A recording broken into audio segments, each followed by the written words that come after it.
এ যেন এক নতুন বাংলাদেশ। বাংলাদেশের ক্রিকেটের ইতিহাসের সর্বোচ্চ অর্জন যদি আপনি এটাকে ধরেন, আপনি ধরতে পারেন, এ বিষয়ে কারো দ্বিমত থাকবে না আমি যেটা মনে করি। বাংলাদেশ এই সিরিজটার আগে পাকিস্তানের বিপক্ষে কখনোই টেস্টে জয়লাভ করেনি। পাকিস্তানের মাটিতে পাকিস্তানকে 2-0 ব্যবধানে হারিয়ে টেস্ট সিরিজ জয় বাংলাদেশের ক্রিকেটে এখন পর্যন্ত যেটা সর্বোচ্চ অর্জন দ্বিপাক্ষিক সিরিজে। শুধু তাদেরকে টেস্টে হারাই নাই, তাদের বিপক্ষে টেস্ট ম্যাচ জয়, টেস্ট সিরিজ জয়, হোয়াইট ওয়াশ সব হয়েছে একসাথে।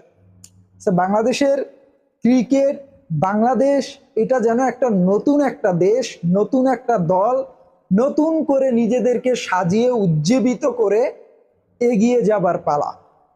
স্বৈরাচারের পতনের পথ থেকেই যেখানেই যাচ্ছে সেখানেই জয় জয়কার বাংলাদেশের।